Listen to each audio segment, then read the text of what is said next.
je vous remercie de votre présence à cette conférence de presse. La publication du projet de loi de finances pour 2012 me permet de vous parler aujourd'hui d'un sujet sur lequel la classe politique n'aime pas du tout s'aventurer, les subventions aux associations et autres organismes proches des partis politiques du système. La classe politique traditionnelle n'aime guère ce sujet parce qu'il révèle l'ampleur de ses réflexes clientélistes. Elle n'aime pas ce sujet parce que les sommes en jeu sont très importantes et constituent un véritable scandale en pleine crise économique et sociale, en pleine crise du surendettement. Mais je considère qu'il est de mon devoir d'informer les Français de ce qui est fait avec leur argent et de présenter ma vision des choses et mes propositions. Vous savez que j'avais eu l'occasion de faire une conférence de presse sur les vrais chiffres de l'immigration. Et bien aujourd'hui, je profite de la possibilité qui m'est donnée pour pointer du doigt ce qui m'apparaît comme une dérive de plus en plus insupportable et inadmissible. Alors je vais donner des exemples précis, peu ou pas du tout connus, qui illustrent un système de détournement, certes légal, mais profondément illégitime et inopportun des fonds publics. Un détournement illégitime et inopportun de l'argent des Français vers des structures qui ne défendent pas le bien commun, des structures communautaristes, bien peu compatibles avec les valeurs de la République, et même des structures quasi partisanes, dont le seul objectif est de conforter les partis au pouvoir et leurs satellites. Je ne parlerai aujourd'hui que des subventions versées par l'État, mais il faudrait bien sûr y ajouter les subventions colossales des grandes collectivités territoriales, à commencer par les régions. Les groupes régionaux du Front National ont déjà fait un très gros travail d'information du public sur le soutien financier des régions à des associations communautaristes et chaque fois qu'il le peut, il se bat pour que l'argent du contribuable soit utilisé à autre chose. J'évoquais en introduction le projet de loi de finances car chaque année, en annexe de ce projet de loi, est publié un document budgétaire, le jaune des associations, qui récapitule ministère par ministère et association, je cite, l'effort financier de l'État en faveur des associations. Le projet de loi de finances pour 2012 fait ainsi le point sur les subventions accordées au titre de l'année 2010. C'est donc avec un décalage de 2 ans qu'on apprend l'ampleur de l'arrosage associatif. On ne pourra donc malheureusement pas connaître avant fin 2012, soit après les élections présidentielles et législatives, l'ampleur du désastre pour l'année 2011.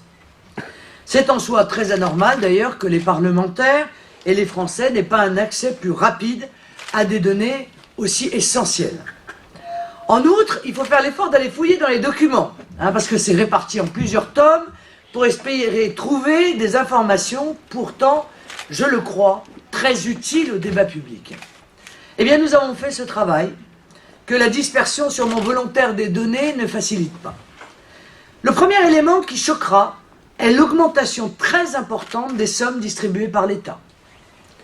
1,484 milliard d'euros en 2010 contre 1,226 milliard en 2009, soit une hausse vertigineuse de 21% en un an seulement. Pour avoir un ordre d'idée de cette progression, je voudrais par exemple rappeler que chaque vague moyenne de déremboursement de 150 nouveaux médicaments permet théoriquement une économie de 150 millions d'euros. C'est pour vous donner un ordre de grandeur.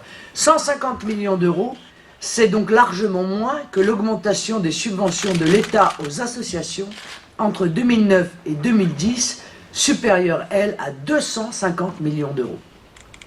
Je rappelle aussi que le déficit public de la France s'élevait déjà à peu près à 7,5% du PIB en 2010, soit environ 150 milliards d'euros. Il est donc extrêmement choquant de voir qu'au moment où le pouvoir sarkozyste taille dans les dépenses publiques les plus utiles aux Français, comme la sécurité, la santé ou l'école, il fait le choix d'ouvrir les vannes du clientélisme communautaire et politicien. Le PS veut donner le droit de vote aux étrangers pour récupérer quelques voix. L'UMP fait semblant de s'y opposer à quelques mois de l'élection présidentielle, mais choisit, lui, d'inonder d'argent public des structures communautaristes qui représentent évidemment autant de clientèles électorales. Et ce sont toujours les Français et l'intérêt général qui paient. Cette vue d'ensemble posée, entrons dans le détail qui est toujours très instructif. On apprend ainsi que les dépenses rattachées au service du Premier ministre ont bondi de 111% entre 2009 et 2010. De 36,9 millions d'euros, elles sont passées à 77,8 millions d'euros. Autre envolée impressionnante, les subventions versées par le secteur Travail, Solidarité et Ville, plus 80% entre 2009 et 2010.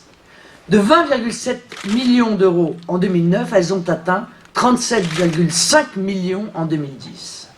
Ça, c'est la politique de la ville. On inonde la politique de la ville dans l'espoir de maintenir un semblant de paix sociale et d'éviter une généralisation trop rapide des émeutes à quelques mois des élections présidentielles. Je vous rappelle que de multiples voix, dont une peut-être plus célèbre et sûrement plus crédible encore que les autres, celle de M. Seguin, l'ancien président de la Cour des comptes, avait dans plusieurs rapports expliqué le caractère parfaitement inefficace des milliards qui sont déversés depuis des années et des années dans la politique de la ville. Alors les sommes engagées et leur progression en pleine crise de la dette et en pleine crise sociale sont donc, je crois, un premier scandale. Le deuxième tient à la nature des associations les plus grassement subventionnées par l'État. J'insiste sur un point qui est essentiel. Le secteur associatif n'est pas du tout homogène.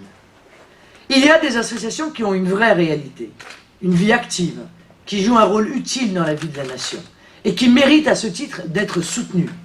Je pense par exemple aux associations sportives. Chaque village de France, quasiment, compte au moins un petit club sportif animé par des bénévoles et évidemment ces petits clubs doivent être aidés. Je pense aussi aux associations de sécurité civile, aux associations du troisième âge, du handicap ou de l'enfance bien sûr. Ce tissu associatif est une richesse. Il irrigue la vie de notre pays et il faut l'aider à surmonter la crise de l'engagement dans une société qui se montre de plus en plus individualiste. Mais il y a beaucoup d'associations que les pouvoirs publics subventionnent de façon massive, au détriment d'ailleurs de celles dont j'ai parlé précédemment, alors que leur objet social ne justifie en aucune sorte un tel soutien financier de la part de l'État. Permettez-moi de vous citer une liste d'exemples, aussi édifiants que scandaleux, que les Français doivent connaître pour mesurer l'ampleur du problème. Ce ne sont bien sûr que quelques exemples. Subvention de l'État en 2010 à l'ASFAM, le service social et familial des migrants, 239 460 €. Centre national des Marocains de France, qui vise, je cite, à l'émergence des nouvelles citoyennetés. Je voudrais qu'on m'explique ce que cela signifie, les nouvelles citoyennetés. Moi, en l'occurrence, je ne sais pas, mais ça nécessite le versement de 12 000 €. FASTI, Solidarité Immigrée, association qui se présente à elle-même comme tiers-mondiste sur son site internet, 20 000 €. Profession banlieue, qui appuie la politique de la ville, qui est pourtant un échec profond, comme je vous l'ai dit tout à l'heure, 21 000 €. Bondi Blog, tiens, 50 000 €. SOS Racisme, association intimement liée à la Mitterrandie et au PS, liée à plusieurs affaires dont il serait d'ailleurs intéressant de connaître le nombre réel d'adhérents, 490 000 €. France Terre d'Asile, association immigrationniste par excellence, 602 000 €. Le Haut Conseil des Maliens de France, 25 000 €. Continuons la liste parce qu'elle est intéressante. La FAVO, l'association des femmes africaines du Val d'Oise, je ne sais pas comment on peut faire plus communautariste que ça, 130 000 €. LR, visage pluriel de Turquie, 85 500 €. Association de mise en place de la Fédération nationale laïque des Français et Françaises d'origine arabe ou de sensibilité musulmane, 100 000 €. IFAF, Initiative Femmes Africaines France-Europe, 5 000 €. Ni pute ni soumise, c'est une autre association étroitement liée au Parti Socialiste, mais aussi à l'UMP, et Nicolas Sarkozy, puisqu'on se souvient du portefeuille ministériel offert à Fadela Amara, unanimement reconnue comme une des ministres les plus médiocres de ces dernières années, 276 000 €. Et ça n'est pas terminé. Arélinor, association d'aide aux travailleurs migrants de la région Nord-Pas-de-Calais, 127 324 €. UNAFO, qui rassemble nombre d'organisations, d'associations gestionnaires de foyers de travailleurs migrants, 188 605 €.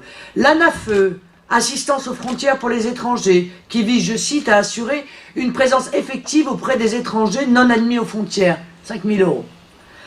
Association française des managers de la diversité, qui fait ouvertement campagne pour la discrimination positive à l'anglo-saxonne dans les entreprises, 50 000 €. ADIV, agence pour la diversité entrepreneuriale, qui cible, je cite, des entrepreneurs issus de l'immigration, 20 000 €. Même logique anglo-saxonne communautariste, bien loin de nos valeurs républicaines. Collectif Respect, qui vise, je cite, à informer les étrangers, les aider à exercer tous leurs droits en France, 60 000 €. Alors ce ne sont que quelques exemples, mais les Français pourront se pencher eux-mêmes sur les documents annexés au projet de loi de finances pour découvrir l'ampleur du problème. Ces associations ont le droit d'exister, bien sûr. Il n'y a aucun problème. Mais leur caractère clairement communautariste, plus ou moins explicitement exprimé dans leur objet social, ou de soutien au développement d'une immigration encore plus importante, parfois, souvent même clandestine, devrait leur interdire de pouvoir bénéficier de subventions publiques. D'autant que les subventions de l'État représentent souvent des sommes très élevées qui manquent à des budgets autrement plus essentiels à l'intérêt général. C'est aussi autant d'argent en plus dans le trou déjà abyssal de notre dette publique. Ainsi, 100 000 € de subventions annuelles, c'est l'équivalent du coût de 11 minimum vieillesse par an. 500 000 € de subventions annuelles, c'est le coût d'achat et de maintenance de 1 à 2 IRM par an. Le financement de ces associations communautaristes a un caractère profondément anti-républicain, car la République, c'est l'inverse du communautarisme. Et vous savez que je ferai inscrire dans notre Constitution que la République ne reconnaît aucune communauté. Et je laisse à ce sujet, avant de la reprendre tout à l'heure, la parole à Bertrand Dutheil de la Rochère, qui est le conseiller République et laïcité de ma campagne présidentielle. Merci beaucoup. Donc, je rappellerai que le communautarisme est l'ennemi de la République et l'ennemi de la nation française dans son essence.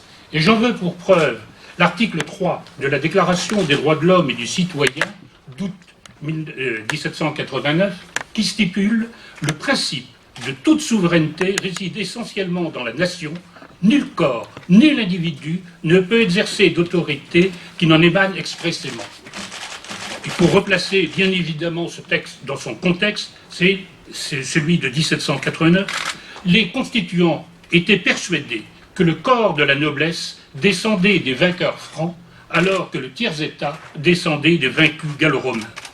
Cette thèse avait encore été exposée en 1788 par Sieyès dans son célèbre opuscule « Qu'est-ce que le tiers-état ?» Peu importe d'ailleurs que cette thèse historiographique soit fausse, cela a été amplement montré au XIXe et au XXe siècle. L'important est que les hommes de 1789 pensaient qu'en abolissant la noblesse et ses privilèges, ils supprimaient une communauté ethnique. Je veux encore citer l'abbé Grégoire, qui voulait anéantir les patois et les idiomes des communautés minoritaires, c'était pour fondre tous les citoyens dans la masse nationale pour créer un peuple français. Aujourd'hui, la réaction, je veux dire les Verts, la plus grande partie de l'UMP, la plus grande partie du PS, cette réaction laisse croître le communautarisme quand elle ne le favorise pas. Et cela au détriment de la laïcité, car la religion sert souvent de prétexte à ce démantèlement de la République. Des associations, Marine Le Pen vient d'en citer un certain nombre, dites à but non lucratif, en sont le bras armé. L'État affaibli et les collectivités locales clientélistes essayent par ce biais d'acheter la paix sociale dans les quartiers réputés sensibles. La République y paye de manière sonnante et trébuchante la lâcheté de ses politiciens. Mais il y a pire, il y a le capitalisme ethnique. Des pays étrangers cherchent à profiter de la situation en France. Un exemple. Ainsi, le Qatar ne se contente plus d'investir massivement ses pétrodollars dans l'économie française pour perpétuer la rente de ses dirigeants si les événements les obligeaient à quitter les rives du Golfe. Désormais, cet émirat veut financer des projets économiques portés par des habitants des banlieues, plus précisément, comme vient de le dire son ambassadeur à Paris, des Français d'origine arabe. À ce titre, il ouvre un fonds de 50 millions d'euros qui peut être augmenté, comme l'a annoncé ce même diplomate, devant une dizaine d'élus locaux de banlieue, tous originaires du Maghreb. Ces entreprises ne vivront pas par le marché, mais par l'étranger, pour fragmenter la société française selon le droit du sang, selon les origines ethniques. Quelles sont les causes de cet abandon des principes républicains?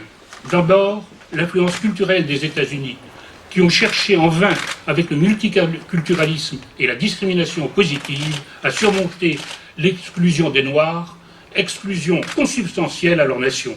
Ensuite, la volonté de l'Europe, qui essaye par tous les moyens de subvertir les nations, notamment avec la charte des langues régionales ou minoritaires, ou encore avec la Convention cadre sur la protection des minorités nationales. Enfin, les élites qui habitent notre pays et qui sont frappées d'une honte de soi, d'une honte de la France, qui les conduit à haïr la France et à mépriser le peuple français, à ne plus comprendre la République, à croire qu'elle se réduirait à la différence entre l'Élysée et Buckingham. La République ne connaît pas la généalogie des citoyens. Elle leur laisse comme loisir, éventuellement dans leur sphère privée s'ils le souhaitent. La République doit assimiler tous les citoyens, quelle que soit leur généalogie, quelle que soit leur origine ethnique. Dans le domaine de l'argent public, dans ce domaine, l'argent public ne doit servir qu'à subventionner des moyens associatifs ou autres dont la finalité est l'assimilation de tous dans un même peuple français. Alors, chers amis, le dérapage des subventions de l'État ne concerne pas seulement les associations communautaristes dont on vient de parler, mais aussi d'autres structures à vocation clairement clientéliste, les fondations et autres think tanks liés aux partis du système. Ce sont les services du Premier ministre qui assurent le subventionnement massif de ces structures, quasiment toutes dirigées par des amis du pouvoir. Ainsi, en 2010, l'association Notre Europe, créée à l'initiative de Jacques Delors pour appuyer l'Union européenne, mettre en œuvre le traité de Lisbonne, que les Français au passage ont rejeté par référendum en 2005, a bénéficié de 300 000 € de la part de l'État. La fondation Gabriel Péri, présidée par le sénateur Robert Hue, 990 000 €. La fondation Jean Jaurès, présidée par Pierre Mauroy, 1 400 000 €. Qui dit mieux? La fondation Robert Schuman, ultra-fédéraliste et ultra-européiste, 1 310 000 €. L'Institut François Mitterrand, 350 000 €. La fondation Respublica, présidée par Jean-Pierre Chevènement, 450 000 €. La fondation Prospective et Innovation, présidée par Jean-Pierre Raffarin, 320 000 €. Face à ces champions de la subvention publique, remarquons par exemple, et il n'est pas le seul dans ce cas, que le Club Idées Nations, qui a déjà organisé 4 colloques que j'ai eu le plaisir de conclure, n'a jamais bénéficié de ces fonds alors qu'il réalise un travail d'animation et d'enrichissement du débat public au moins aussi efficace que les structures que je viens de citer, si ce n'est plus, puisque je suis sûr que les Français apprendront même leur existence lors de cette conférence de presse. Cette dernière liste est profondément choquante, parce qu'elle révèle qu'entre amis du pouvoir, il n'y a pas ici de gauche ou de droite. Il n'y a plus de gauche ou de droite. On s'arrose copieusement avec l'argent des contribuables. Ma vision des choses est donc à l'opposé de ces dérives inacceptables.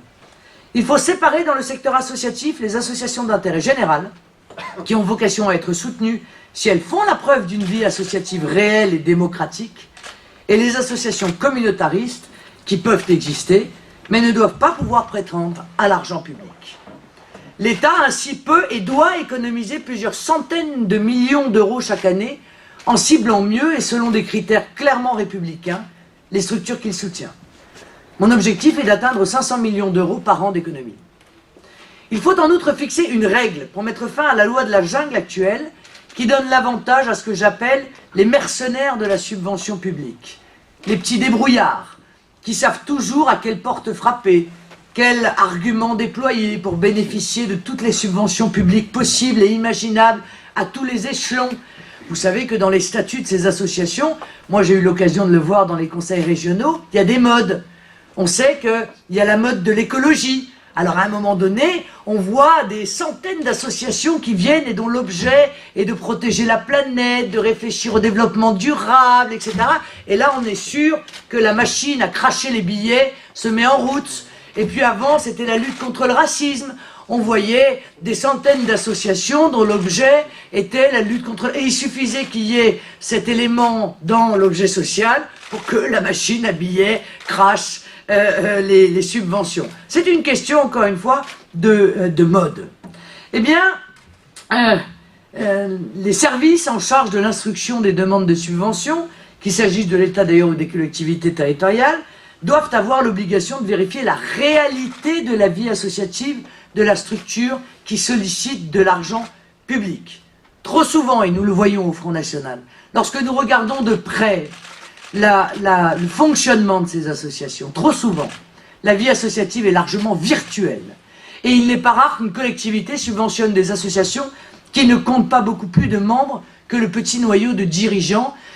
Ça ne doit plus être possible. La vigilance doit être de mise en cette période de vache maigre budgétaire et l'on doit regarder si cette association a ou non des adhérents. Parce que si elle n'a pas d'adhérents, ça veut dire qu'elle ne correspond à aucun besoin du public, à aucun intérêt général. Il faut ensuite, et donc, que les ressources propres de l'association, liées essentiellement aux dons, à l'activité et aux cotisations des adhérents, représentent une part significative, peut-être 50% au moins, de leurs ressources totales. La subvention publique n'est pas là pour pallier l'absence de ressources propres et de cotisations, l'absence d'adhérents, qui est évidemment le signe d'une vie associative défaillante. La subvention publique doit être exceptionnelle et n'est là que pour donner un coup de pouce à des structures utiles au bien commun et qui vivent déjà en dehors de l'aide de la collectivité. Ce principe de bon sens doit être clairement établi. Le clientélisme et le subventionnement des structures fantômes qui vont souvent de pair doit prendre fin. Pour leur part, les structures communautaristes ne doivent pas bénéficier de l'argent public. Pas un euro. La République n'a pas à financer, et surtout pas pour des raisons bassement électoralistes, comme c'est souvent le cas, des structures qui jouent contre elle, qui jouent contre son unité. En outre, en cette période de crise économique et sociale, en cette période de crise de la dette, je demande un moratoire immédiat sur le financement des clubs et autres think tanks liés d'une manière ou d'une autre aux partis politiques ou aux syndicats. Ce ne sont pas des dépenses essentielles. Et beaucoup de structures qui font vivre le débat public dans notre pays sans un centime d'argent public prouvent qu'il est possible de faire beaucoup, de faire du travail de très grande qualité sans argent public. L'arrêt du financement public de ces structures serait même un bon moyen de leur assurer une meilleure indépendance, et l'indépendance est toujours plus féconde sur le plan des idées que la soumission. Ce moratoire permettra aussi de voir quelles sont les structures qui visent véritablement à animer le débat public, à le nourrir, et celles qui ne sont là que dans le but de favoriser tel ou tel parti politique.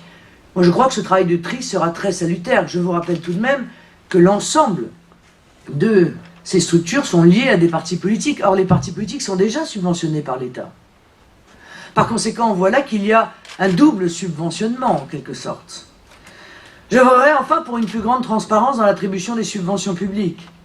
Ainsi, les comptes certifiés des associations bénéficiant de plus de 10 000 € de subventions publiques par an devront obligatoirement être mis en ligne sur Internet. Après tout, nous sommes au règne d'Internet maintenant, de l'information, de la transparence.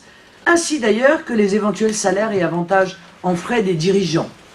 Ces quelques propositions permettront d'assainir en partie un secteur qui contient le pire et le meilleur. Elles permettront de réduire la dépense publique quand elle n'est pas nécessaire et de mieux cibler, de mieux soutenir les petites structures associatives qui font un travail remarquable grâce à des bénévoles dévoués qu'on doit mieux valoriser. Vous voyez que sur ce sujet, comme sur bien d'autres, le Front National continuera à regarder, à analyser, à surveiller et à informer. Et je peux vous indiquer d'ores et déjà que nous avons déjà commencé à mener un travail sur le financement des syndicats.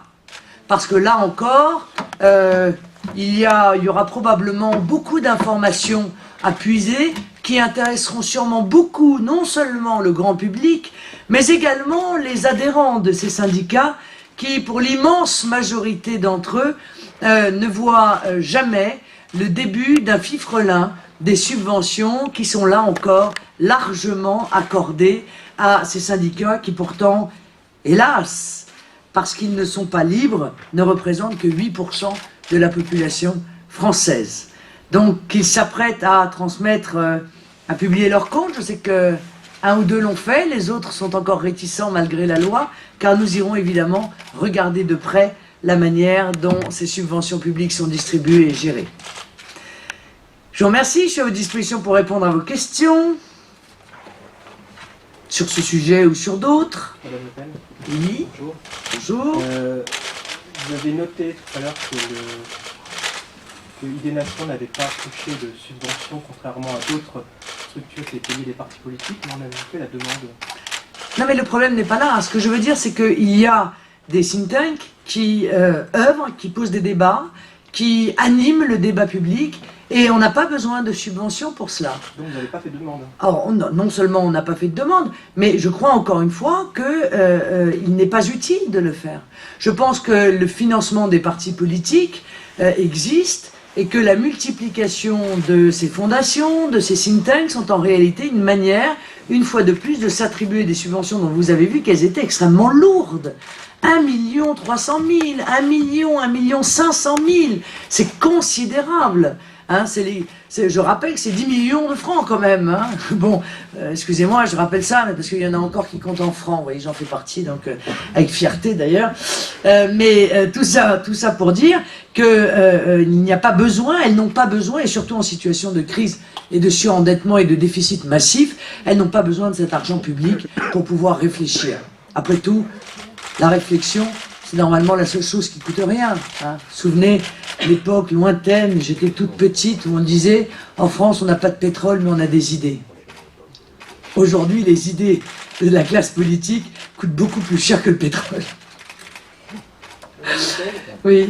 Est-ce que vous pouvez nous parler un peu plus longuement du voyage de Louis Alliot en Israël?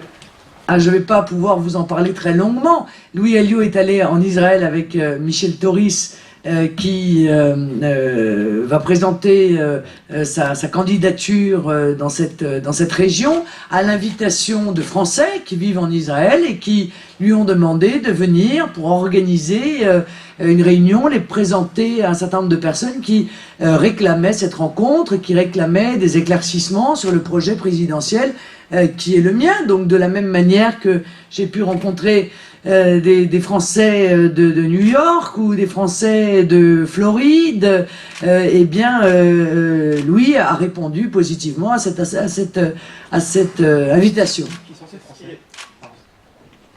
Pardon? Qui sont ces Français qui... Ça apporte quelque chose au débat? Ce sont des Français. Vous voulez leur mensuration, leur adresse? Alors non, mais c'est quel milieu professionnel, social, je ne sais pas, mais... Ah, qui les Voilà. coordonne.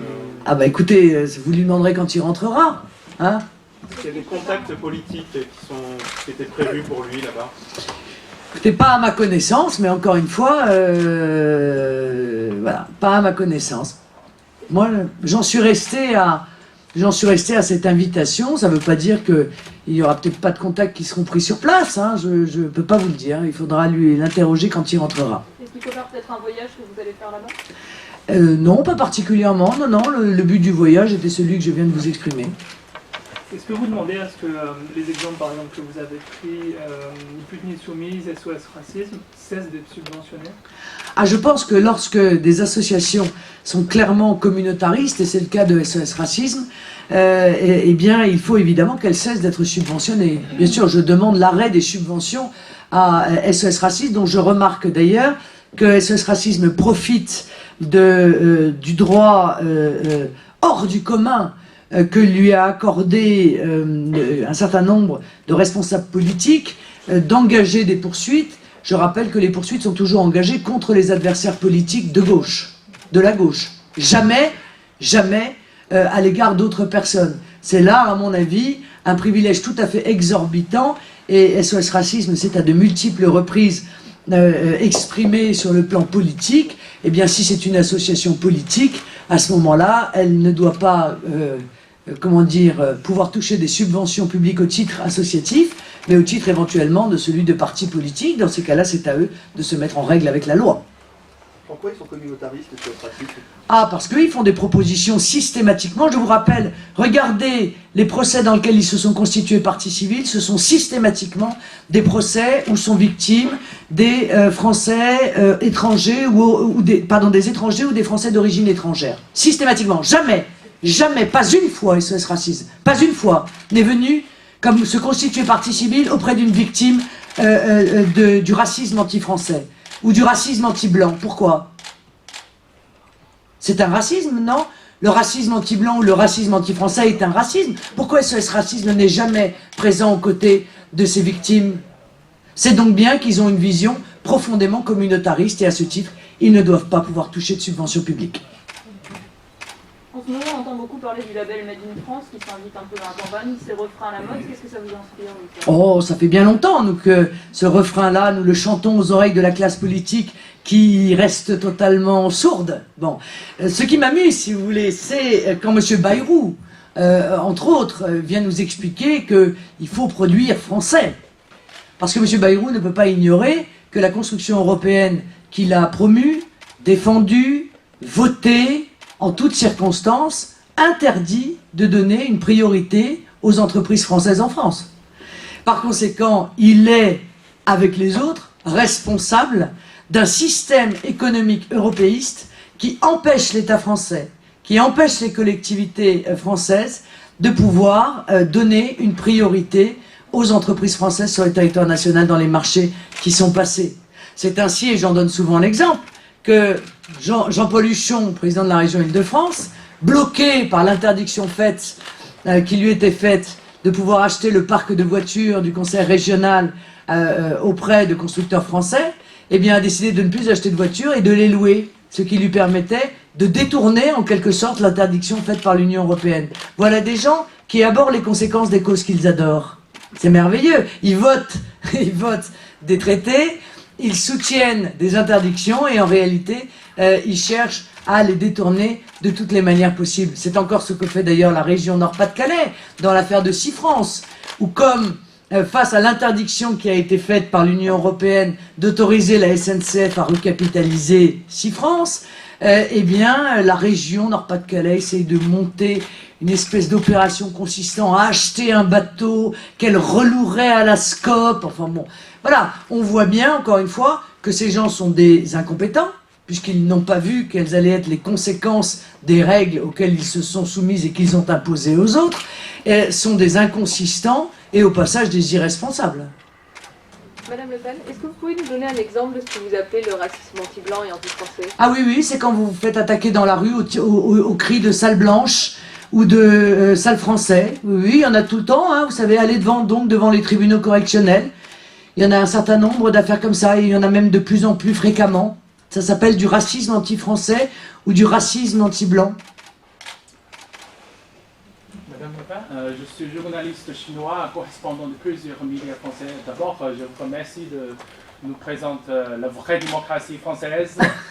Ah, vous étiez là à Dauphine, c'est ça? Oui, oui, oui. Ah oui, vous avez pu voir comment fonctionnait la belle démocratie française. Oui, c'est une catastrophe pour moi, parce que les Chinois rappellent l'époque, la culture, la révolution culture chinoise. C'est ça. C'est ça. J'ai deux questions à vous poser. Première, si votre parti, le Front National, ont beaucoup d'élus, que maintenant, est-ce que vous voulez maintenir votre opinion sur l'extension de l'association? Oui, oui, tout à fait. Parce que, encore une fois, les partis politiques doivent prendre position, je crois, avant les élections. Moi, je remarque que ce subventionnement des associations est en réalité un moyen pour les partis politiques de se constituer des clientèles, c'est-à-dire un électorat captif. Et que, bien souvent, comme je l'ai dit, l'activité de ces associations est purement virtuelle. La liberté associative en France est une liberté auquel je tiens absolument. Chacun a le droit de se constituer en association. Moi, la vraie question que je pose, c'est lesquelles doivent être subventionnées par l'État? Doit-il y avoir des limites au subventionnement par l'État? Et c'est ce que j'ai exprimé. Je pense que ces limites sont le communautarisme, sont la réalité de l'activité des associations, sont le rapport entre la subvention et les fonds propres des associations. Merci. Deuxième question. Est-ce que vous croyez que les grands journaux, les grands médias français vont publier votre enquête sur... Je ne le crois pas, non. Je ne le crois pas, mais espérons. Mais c'est pas bien grave, j'espère qu'ils en donneront quelques exemples. Vous avez là des représentants de grands journaux français qui très sûrement donneront des exemples de ces subventionnements. Je pense très honnêtement que si les Français sont conscients en partie du nombre d'associations qui peuvent être subventionnées, ils ne sont pas au courant de l'importance de ces subventions, et surtout je crois qu'ils ne sont pas du tout informés, les Français, de l'existence de ces think tanks, de ces fondations et des montants qu'ils touchent chaque année de la part de l'État, au moment où, encore une fois, on demande en permanence aux Français de se serrer la ceinture, de faire des efforts, on dérembourse les médicaments, on augmente les mutuelles, on crée des taxes, etc., etc. Je vous en prie. Madame Le Pen, est-ce que vous pensez que Dominique de Villepin veut vous faire concurrence au palais d'Estu du sarkozysme? C'est-à-dire, je ne crois pas que M. de Villepin ira jusqu'au bout de sa candidature. Voilà, je pense que sa candidature est en réalité un moyen de faire pression dans la négociation qu'il a déjà entamée avec Nicolas Sarkozy, qui manifestement a achoppé, et que tout ça se réglera, comme d'ailleurs pour M. Chevènement, dans une toute petite, dérisoire et minuscule négociation qui portera, sur quoi, 3-4 députés et peut-être 1 ou 2 sous-secrétariats d'État. On a les ambitions qu'on mérite. Hein. François Hollande a dit qu'il voulait remettre en cause l'accord européen, notamment y ajouter les eurobonds et tous les éléments sur la BCE qu'il réclamait. Est-ce que ça va dans le bon sens? Alors François Hollande, il veut renégocier le traité pour remplacer le super-européisme par l'ultra-européisme. Voilà. C'est un extrémiste du fédéralisme européen, hein, François Hollande. Et il propose des solutions qui d'ores et déjà sont des solutions anciennes, qui ont été abandonnées par tout le monde, même par les européistes les plus convaincus, comme les eurobonds, dont tout le monde sait très bien que les eurobonds seraient notés avec une note dérisoire, enfin pitoyable. Bon, voilà. Donc il a un train de retard, hein, sur les solutions. Mais oui, sur les solutions, l'eurobond, c'est abandonné par tout le monde. Donc, il a un train de retard sur les solutions européistes qu'il propose. En revanche, on sent quand même une conviction vers le fédéralisme européen, une conviction extrêmement forte. Voilà. Donc, encore une fois, on aura le choix entre Sarkozy, le super-européiste, et Hollande, l'ultra-européiste. Est-ce que en refusant le traité de Nicolas Sarkozy et d'Angela Merkel, il ne vous pose pas de problème dans votre stratégie quand même, parce que vous ne pouvez pas les renvoyer dos à dos comme vous le faites habituellement? Ah mais je vous dis, Ah non mais je les renvoie complètement dos à dos. C'est puisque je vous dis, c'est entre le super et l'ultra. Les Français auront le choix. S'ils veulent perdre la souveraineté de la France, avancer dans le fédéralisme européen, faire une croix sur la souveraineté du peuple français, et avancer vers les cures d'austérité à répétition, eh bien, ils peuvent suivre les deux. Hein, avec François Hollande, ça ira encore plus vite qu'avec Nicolas Sarkozy. C'est pas peu dire, hein, parce que déjà Nicolas Sarkozy y allait à la course au fédéralisme. Eh bien, François Hollande, dont on dit qu'il est lent, eh bien, vous voyez, en ce domaine, il est rapide. Vers le fédéralisme européen, Hollande court de toute la force, de toutes ses forces, voilà. Et sur cet espace du ni droite ni gauche, pour l'instant, on voit que François Bayrou semble vous prendre plus de voix à vous dans les sondages. Sondages Dans le sondage. Ah, d'accord. Qu'à François Hollande, qu'à Nicolas Sarkozy. Est-ce que vous craignez que cette 3e place se fasse peut-être difficilement avec lui? Non, je n'ai pas de crainte. Je n'ai pas de crainte d'abord parce que je prends cet institut de sondage avec toute la mesure qui est nécessaire. Je le pense pas sérieux. Voilà, je vous le dis clairement. Je suis pas la seule à le penser d'ailleurs.